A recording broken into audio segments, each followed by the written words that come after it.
Good morning and welcome to the North Chapel. I'm Bob Williamson, Service Coordinator this Sunday, November 23rd, or as I prefer, October 54th. I love October, all those colors, even with the crowds. I tell family and friends that everybody should come to Vermont that time of year. And this year, it feels like they all came. Tatum Barnes is here today for our children, right down here.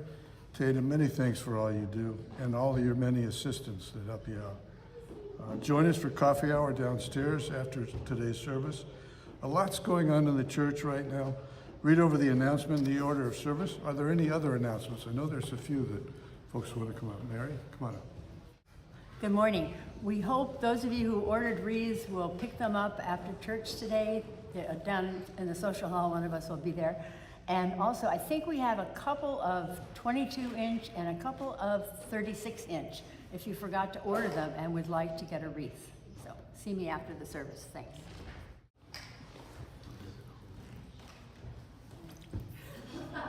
Pledge!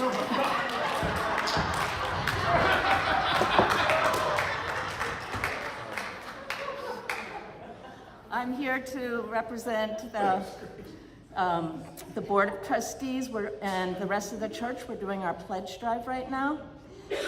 We have, it says 50,000, we're up to about 56,000 now. I have to say, I'm sorry to say that's actually not very good. We really need more. So if you haven't pledged yet, please do what you can. We need to be able to pay our minister, our office administrator, our beautiful music providers, and our heat and electricity and other things as well. So it's really important that we do it. And remember, you don't have to pay anything now. It's a pledge to give money next year. So at your places, there's also some envelopes like this you can put in your pledge or whatever you wish. There's a form, you should have gotten a letter in the mail, but if you did not, if you've lost it, there's more of those letters in the back, and on the back page of the stapled together material is a form. So you can fill out the form today if you'd like and put it in this envelope. And we would very much appreciate it. I think that's all. And now a word from our sponsor. Lemon Pledge, very pretty, very fresh and very good. Lemon Pledge, when you're dusting, adds new luster to your wood.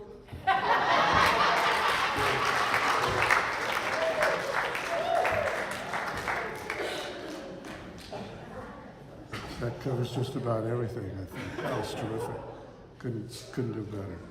It's the dark time of year now, and we're living through a dark period of our history. So I wanted something light today for our opening words, hence the lighthouse on the cover of today's order of service. It's Nubble Light at Cape Nettuck in York Beach, Maine. Raise your hand if you've been there and seen it. I love it. It's really beautiful. And I especially love a story about it. Back in 1931, the lighthouse keeper had a Maine Coon cat named Mr. T, who, get this, would swim the 100 feet ashore, catch mice, swim back, and share his bounty with the keeper. True story. I checked out the story when I was there in October catching some waves, and that story is true. Our theme this month is generosity, reaching out to others, and stretch beyond what we thought possible. That cat, Mr. T, showed generosity in his feline way and went against the cat's natural aversion to water. We can too. Okay, this is kind of lightweight, I get that.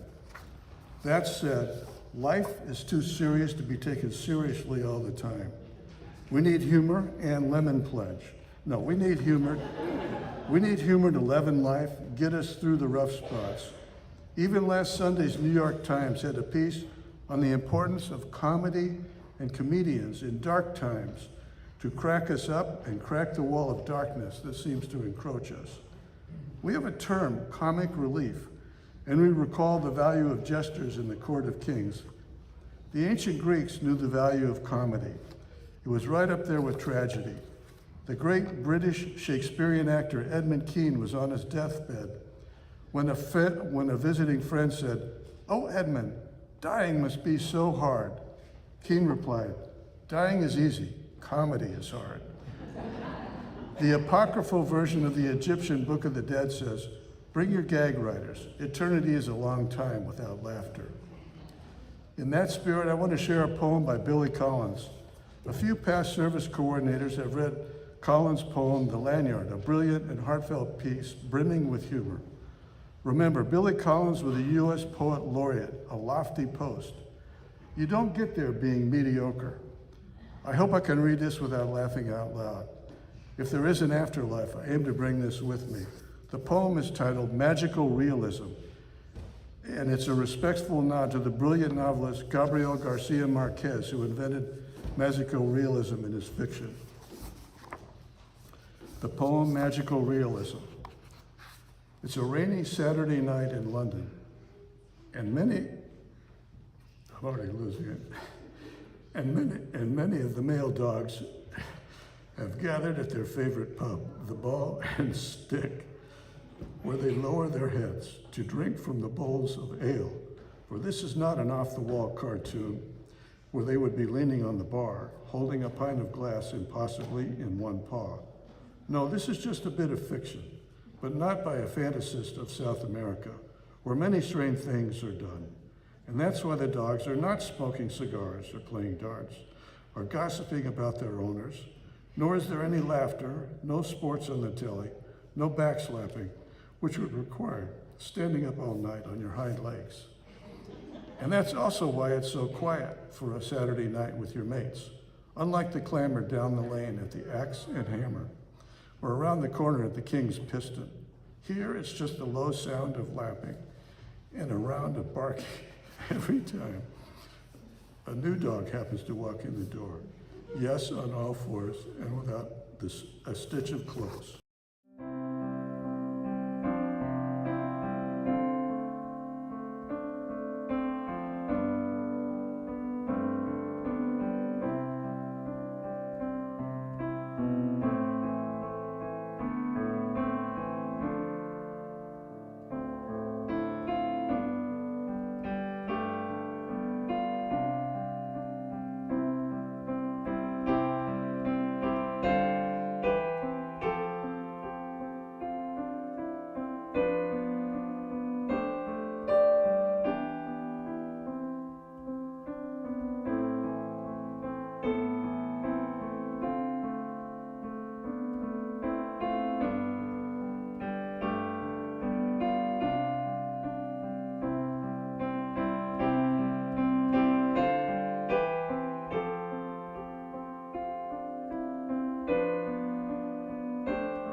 Years before I went to seminary, I was asked to lead a service at the Star Island Chapel, the chapel at Star Island.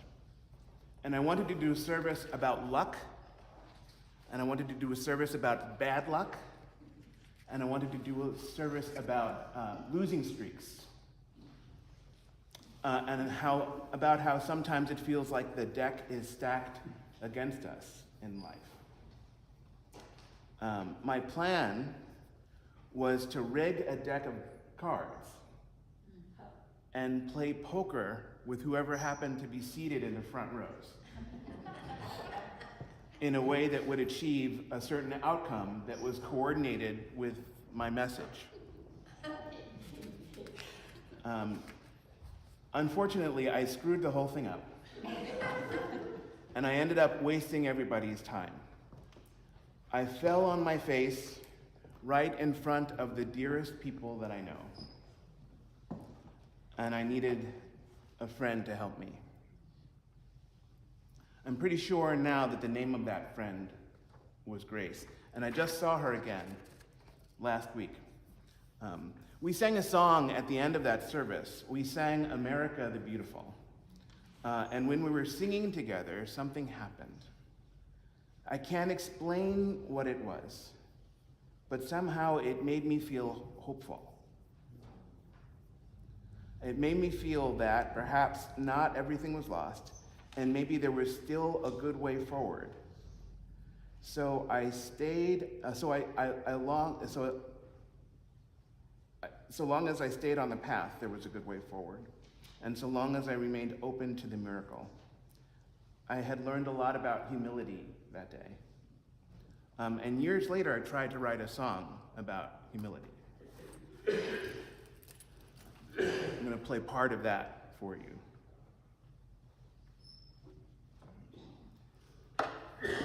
It's the second verse.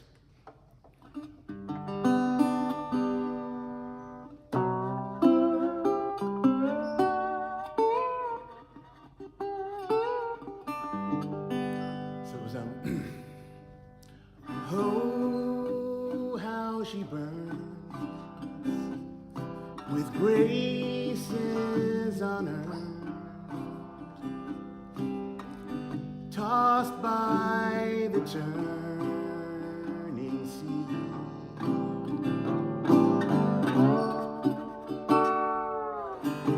Only the angels can face life so sober and true, embracing the sun and the moon of me. So it's oh, how she burns with graces unearned, tossed by the turning sea. Only the angels can face life so sober and true, embracing the sun and the moon of me. My good part, my shiny part, and the part that falls on its face. I wrote those words to describe a friend of mine, and she hated them. I thought it was beautiful. Oh, how she burns with graces unearned. I was so psyched. And she was like, I hate it. She didn't like the line about graces not being earned. She's proud, she's responsible, and she likes to earn her keep. I wrote that 7 years ago, and we've stayed in absolute touch. And I'm pretty sure she still doesn't like it. So you guys, maybe you know this, but you should know this. This is the departure, and then I'll get back to the reflection. I was recently featured in a music video. So I have about 4.5 seconds of a 5-minute thing. I'll send a link to Joanne this week, and then the song was called Hung Jury. It's by a guy named Nick Mott. Nick works at First Branch Coffee over near Worthy Burger. I see him all the time, and one morning he asked me if I would be kind enough to play the judge in this music video. And it was great. I got to scowl, and I got to pound a gavel, and look all judgmental and mean. It was really fun. It was filmed over at the law school, and it just dropped a couple of days ago. So look for it. I'll put it in. I'll send the link around. Nick is super talented as a musician. It's a beautiful song. Did you get a chance to see it? No. Okay. But here's the thing. It's hard for me to express how deeply and how genuinely and how honestly I need you, theologically, to complete my faith. It's a vulnerability, and I don't like to talk about it because I really do need you with how I understand things. I depend on you to see me through to the end of my harder days. I fall down sometimes, and I need support of a beloved community. I'm going to pause for a second, and I'm going to go back up to the pulpit. Okay. So, good morning. Have you ever received a gift that was so beautiful that you really felt like you didn't deserve it? I would like to share something with you, something that was a little hard for me to take. I was driving to South Royalton to get some coffee a few days ago. I get coffee in So-Ro a lot. Is So-Ro too hip a nickname for, says the woman in the sunglasses in the corner. It took me a couple times to get it myself, and then when I finally did figure out what it meant, I just pretended like I always knew. Anyway, I was on a windy country road, a dirt road, a treacherous road. It was one of my favorite roads, even though it's a dangerous road. Even though my car got stuck in the more than ankle-deep slush mud in the middle of that road a few years ago and needed to be towed out of disaster. And even though, if I'm not mistaken, combinations of carelessness and tragedy have more than once injured or even taken the lives of friends of mine on that road. It's a dangerous road, but it's also a beautiful road. Because it's rough and natural, maybe, or because it demands close attention. It draws walkers in the morning, in every season, except stick and mud. In the stick and mud season, it does not draw walkers, it draws adventurers. The more challenging the conditions, the more adventurous the travelers. So I was on this road last week, mildly upset with myself, and I realized something about grace. In Christian belief, grace is defined as the free and unmerited favor of God, as manifest in the salvation of sinners or the bestowal of blessings. It is defined as a gift of the Holy Spirit.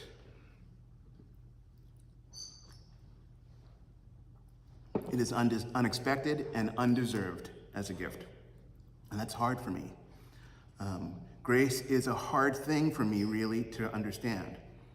Forgiveness is easier for me, I think because I am in control of forgiveness. Not in a positive way, like I can't make myself forgive somebody. I can control forgiveness in a negative way, though. I can choose not to foreclose on forgiveness. I can make sure that I don't close my mind to the idea. I cannot let go of a grudge. I can hold on to a grudge with the best of them, if I choose to do that. If I choose to be that kind of person who won't forgive, but I still get to decide. I get to choose for myself whether or not to be open to forgiveness. Grace is different. If you choose to foreclose on forgiveness, then there's no way in the world that forgiveness is ever going to happen. You have to set the table for forgiveness. You have to invite it. Grace is different.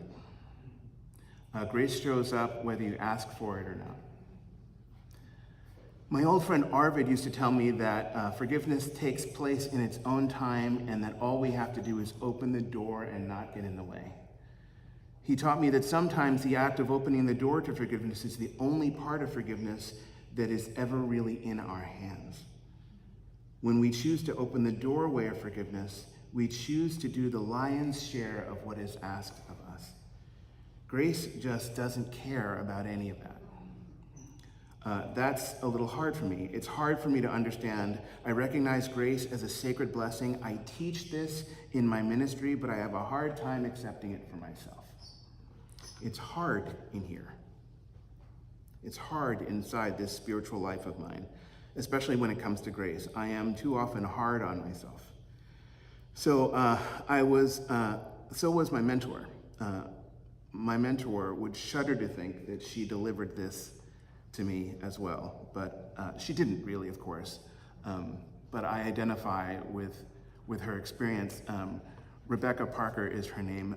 She told this great story of being invited to speak at a conference, a national conference of LREDA. Do you know what LREDA? LREDA is the Liberal Religious Educators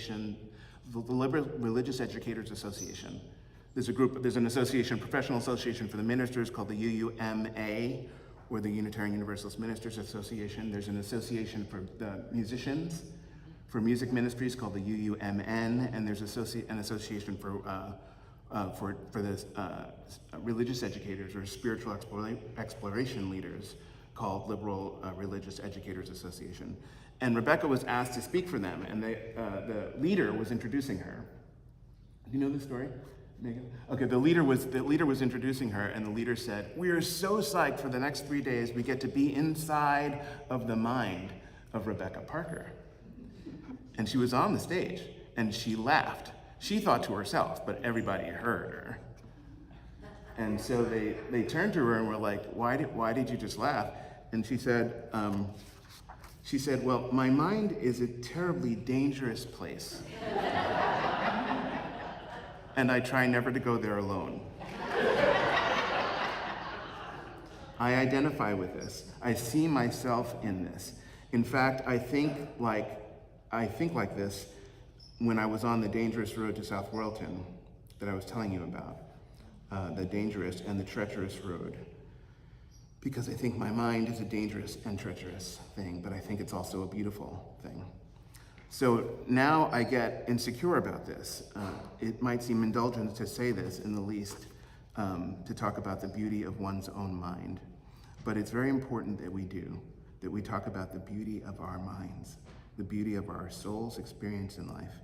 When we do, we truly honor ourselves and we truly honor one another. When we do, we honor beauty itself. There was a famous Russian painter named Wasily Kandinsky.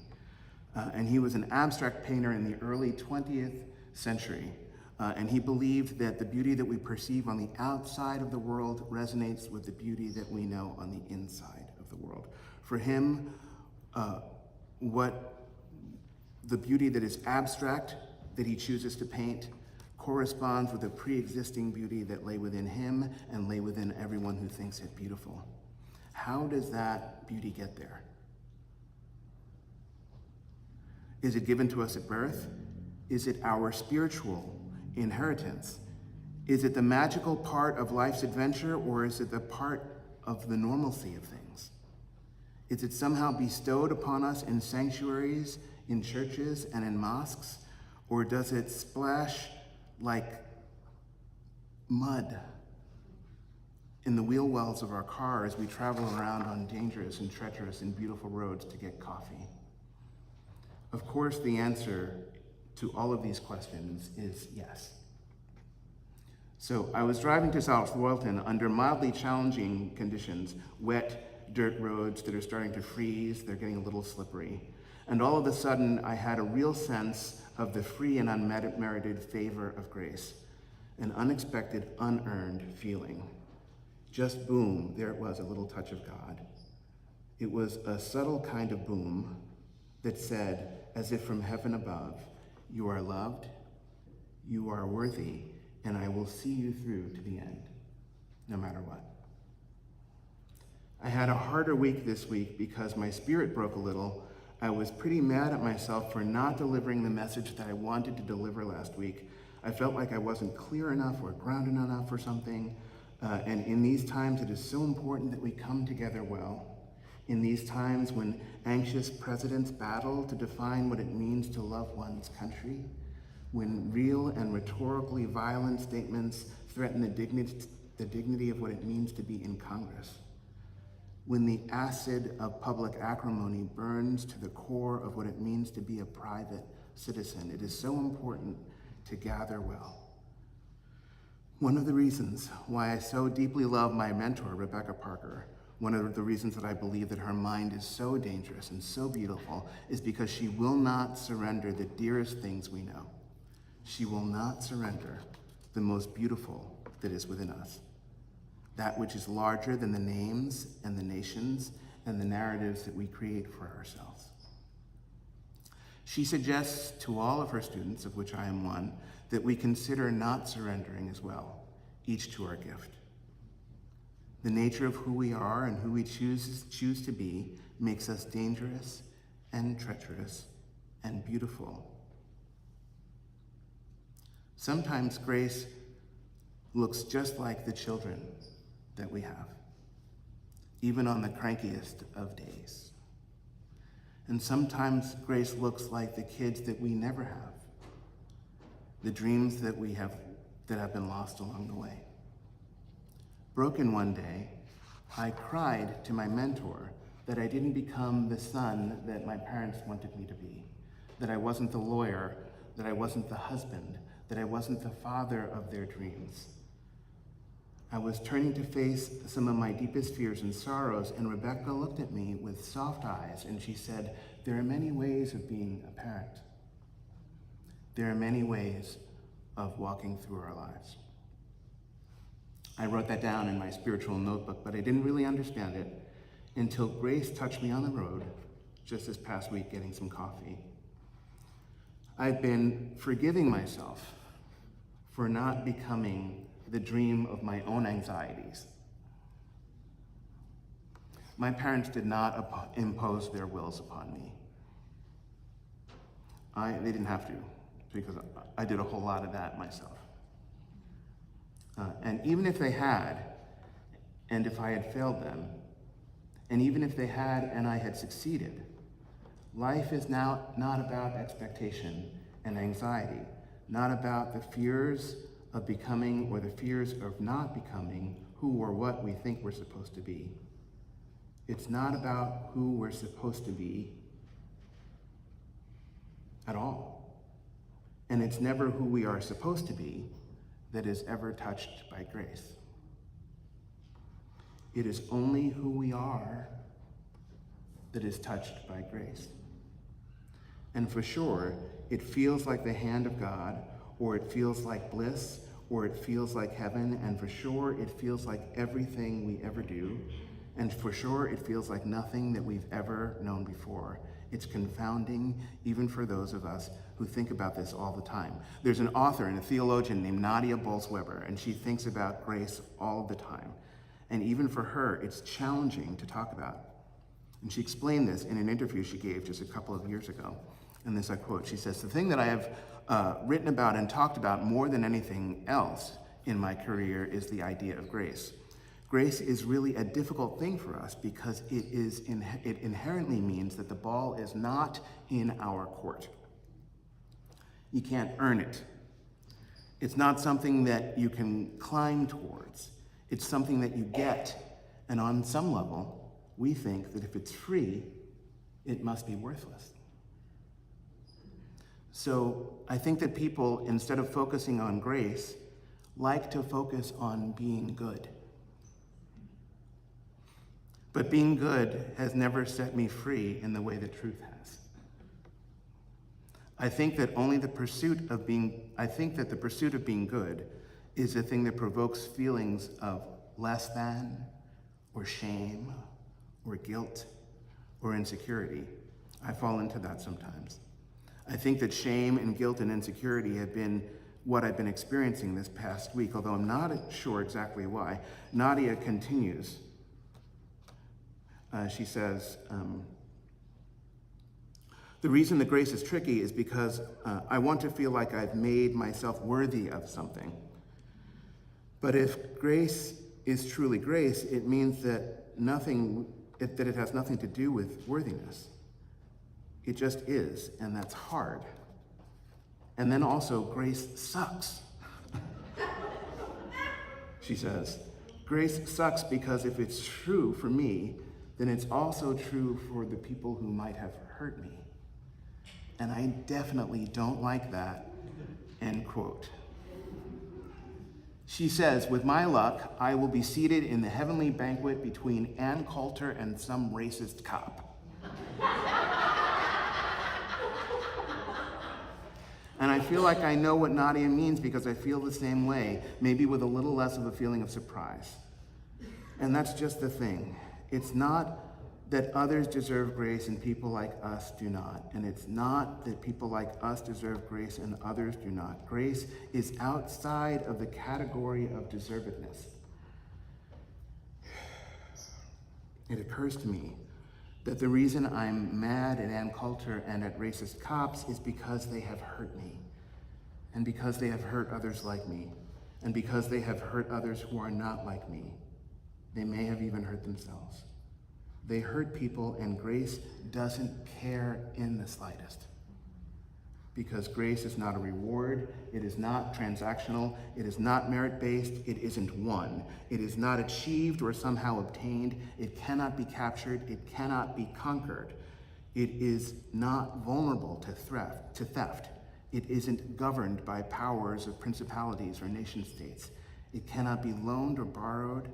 It can't be saved or stolen away. I love the theological humility that this forces.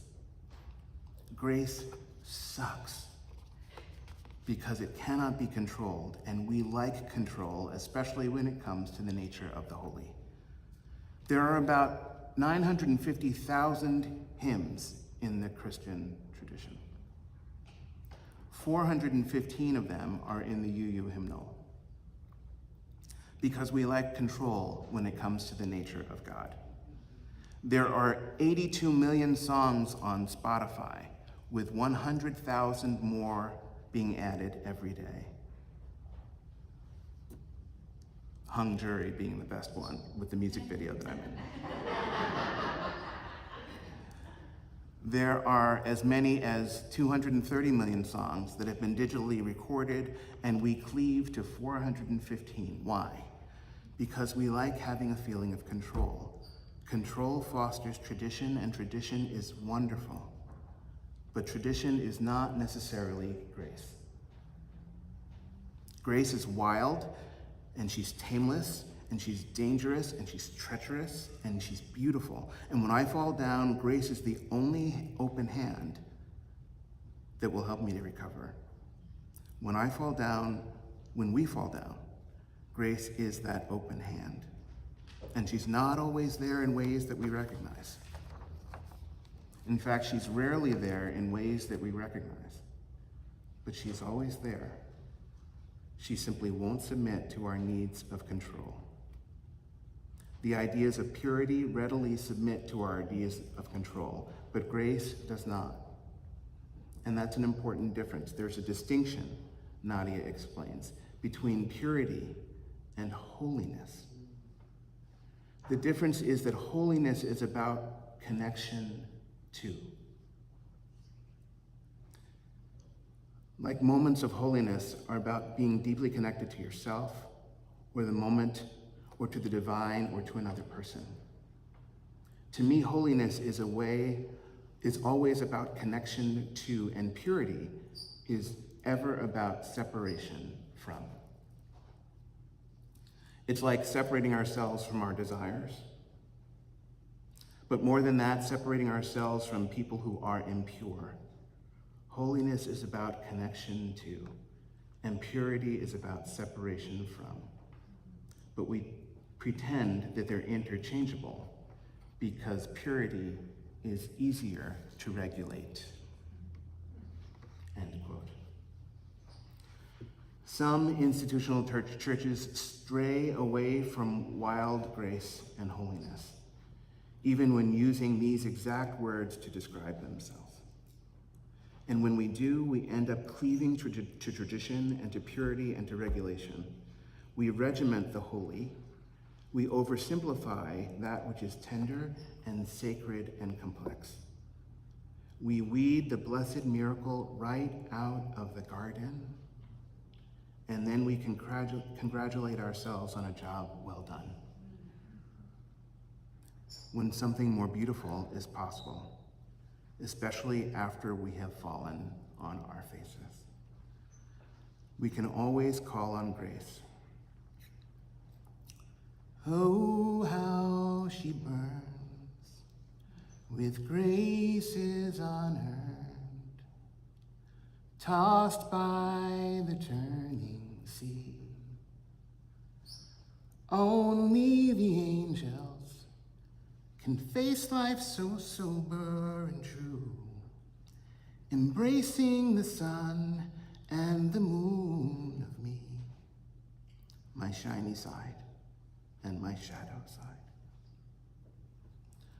We are not only who we are when we have fallen down, and we are not only who we are when we succeed. We are dangerous and beautiful and wild, soft and humble under heaven, held, whole, and honored by a love that knows no bounds in this season of Thanksgiving. May it be so. Blessed be. And amen. If you could see my friend and colleague, Natalie Boltz-Weber, in person, you would see her as a spectacularly tattooed Lutheran theologian with metal and garb and like just showing as much skin as possible. She's awesome, she's strong. There's a picture of her doing a handstand on one hand. She is spectacularly strong. She is in recovery from alcohol abuse. She's absolutely open about that. She was the one who was saying, I find more holiness in the basements of churches than I do in their sanctuaries. For the inability of this room sometimes to accept the real life journeys of some of us along the way. I don't think that's true here, but let's make sure that as vital as life gets, happens in this room, maybe so. Blessed be and amen.